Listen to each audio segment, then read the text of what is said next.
नमस्कार। कहानी सागर में आपका हार्दिक स्वागत है। आज सुनिए मुंशी प्रेमचंद की लिखी कहानी स्वामिनी। शिवदास के दो बेटे थे। बड़े बेटे का नाम था बिरजू और छोटे बेटे का नाम था मथुरा। इन दोनों सगे भाइयों की शादी दो सगी बहनों से हुई थी।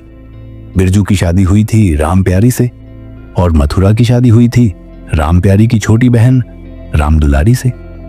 बिरजू और मथुरा खेतों में काम करते थे और उनकी पत्नियां भी उनका हाथ बंटा दिया करती थीं। फसल बेचकर पैसे आ जाते थे और लोगों से लेन देन भी काफी था। परिवार के सभी सदस्यों को खुश देखकर शिवदास को बड़ा अच्छा लगता था। लेकिन एक दिन बिरजू बीमार पड़ा और कुछ दिन बाद वह मर गया। बिरजू के गुजर जाने के 15 दिन बाद शिवदास राम प्यारी के पास आया और उसे भंडारे की चाबी देते हुए बोला, अब मुझे फिर से खेतों के काम में हाथ बटाने जाना पड़ेगा। मथुरा अकेले सब कुछ नहीं संभाल पाएगा, इसलिए मैं तुम्हें भंडारे की चाबी दे रहा हूं। राम प्यारी ने चाबी लेने से मना भी किया, लेकिन शिवदास ने कहा, मैं तो अब सारा दिन खेत में ही रहूंगा, तो अब तुम्हें ही घर को संभालना है, इसलिए अब तुम ही इस घर की स्वामिनी हो। जब घर के सब लोग खेत में काम करने चले गए तो राम प्यारी ने सोचा, आज भंडारे में जाकर देखती हूं कि वहां क्या क्या रखा है। वो आज से पहले कभी भंडारे में नहीं गई थी, लेकिन जानने के लिए हमेशा उत्सुक रहती थी। उसने बाहर का दरवाजा बंद किया और कांपते हाथों से भंडारे का दरवाजा खोला। वह जैसे ही भंडारे में गई, उसे बहुत अच्छा लगने लगा। उसने देखा कि वहां मटकों में गुड़, शक्कर, गेहूं और दूसरी खाने पीने की चीजें भारी मात्रा में रखी हुई थीं। एक अलमारी में लोगों को दिया हुआ कर्ज और लेन देन की रसीदें रखी हुई थीं। राम प्यारी को लगा कि साक्षात लक्ष्मी यहां आकर बैठी हुई है। वह आधे घंटे वहां बैठी रही, मानो किसी ने उसे वश में कर लिया हो। फिर अचानक किसी ने बाहर का दरवाजा खटखटाया। राम प्यारी ने भंडारे का दरवाजा बंद किया और बाहर जाकर देखा तो पड़ोसन दुनिया खड़ी थी। दुनिया ने राम प्यारी से 1 रुपया उधार मांगा। राम प्यारी पहले सभी गांव वालों की मदद किया करती थी, लेकिन इस बार उसने दुनिया की मदद नहीं की और कहा, अभी घर में पैसे नहीं हैं। दुनिया के जाने के बाद राम प्यारी फटाफट साफ सफाई और रसोई के काम में लग गई। पहले दोनों बहनें काम से जी चुराती थीं। रसोई में काम करने के दौरान दोनों में तू मैं हो जाती थी, लेकिन स्वामिनी बनने के बाद राम प्यारी घर को अच्छे से संभालने लगी। कई महीने बीत गए। राम प्यारी ने घर को हर तरीके से निखार दिया था। खाना पहले से ज्यादा अच्छा बनने लगा, दूध ज्यादा होने लगा, घी ज्यादा होने लगा और कमाई भी ज्यादा होने लगी। घर के लोग राम प्यारी से जलने भी लगे थे, लेकिन फिर भी उससे पूछे बिना घर में कोई काम नहीं होता था। राम प्यारी ने ठान लिया था कि इस घर को पूरे गांव में सबसे संपन्न घर बनाएगी। इसमें घर की मरम्मत, गे बैलों की देखभाल और मेहमानों की खातिरदारी भी शामिल थी। राम प्यारी एक एक पैसा जोड़ जोड़ कर सारे काम करवाती और अगर पैसे कम पड़ते तो अपने ही गहने गिरवी रखवा देती। उसे अपनी फिक्र बिल्कुल नहीं थी, बस इस घर को खुशहाल देखना चाहती थी। कुछ समय बाद मथुरा और राम दुलारी का बेटा हुआ। राम प्यारी ने सोचा कि बच्चे का जन्मोत्सव धूमधाम से मनाना चाहिए, लेकिन शिवदास ने कहा, इतना पैसा खर्च करने की क्या जरूरत है। जब सगाई या विदाई के दिन आएंगे तब धूमधाम से कर लेना। लेकिन राम प्यारी बोली, ये अपनी छाती पर रखकर ले जाऊंगी, मैं खुद सारा इंतजाम कर लूंगी। राम प्यारी ने फिर अपने गहने गिरवी रख दिए और पूरे गांव को खाने पर बुलाया। मथुरा और राम दुलारी बहुत खुश थे। मेहमानों के जाने के बाद राम प्यारी आराम करने लेट गई। पालने में राम दुलारी का बेटा भी लेटा हुआ था।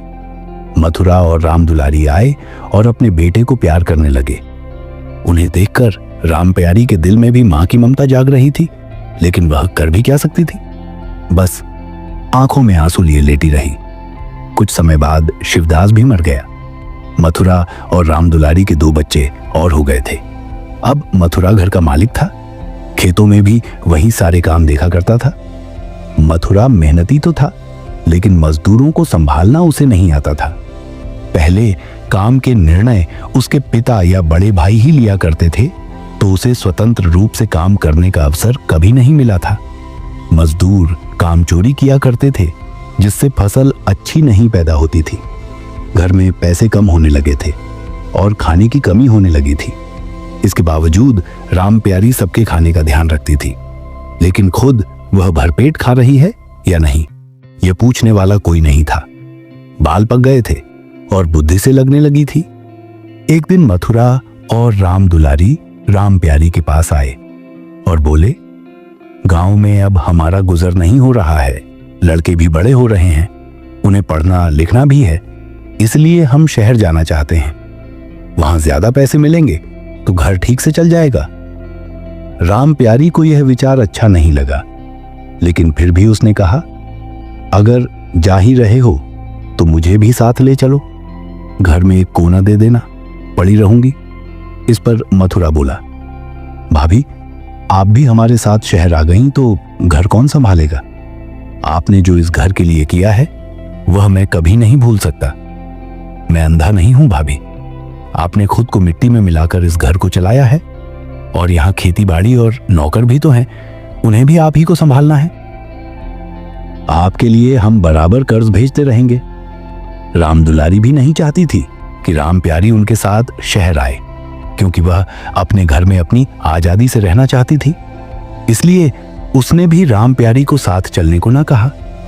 जब मथुरा और राम दुलारी अपने तीनों लड़कों के साथ शहर चले गए तो राम प्यारी घर में अकेली रह गई। उसने घर से निकलना छोड़ दिया था। न कुछ खाती पीती थी और न ही किसी से बात करती थी।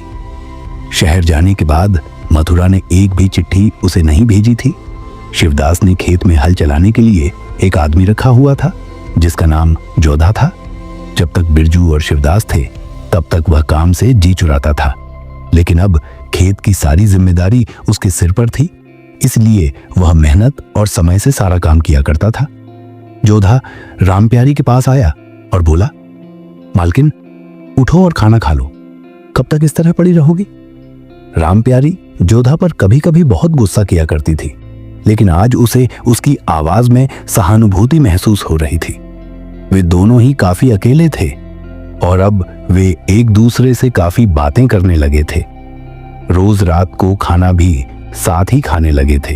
अब राम प्यारी पहले की तरह घर की देखभाल करने लगी थी और खेतों में काम करने वाले मजदूरों से भी ठीक तरह से काम करवाने लगी थी।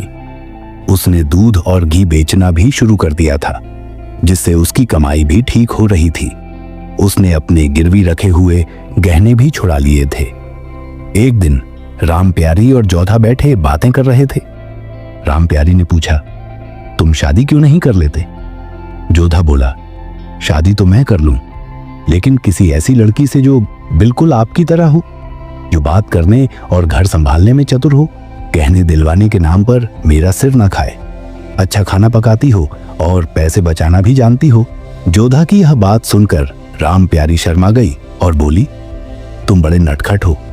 हंसी हंसी में सब कुछ कह गए।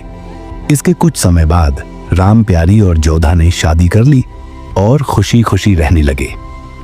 आप सुन रहे थे मुंशी प्रेमचंद की लिखी कहानी स्वामिनी। ऐसी और प्रेरणादायक कहानियों के लिए हमारे चैनल कहानी सागर को सब्सक्राइब करें। अगर यह कहानी आपके दिल को छू गई हो तो इसे लाइक करें और अपने दोस्तों और परिवार के साथ शेयर करें। धन्यवाद।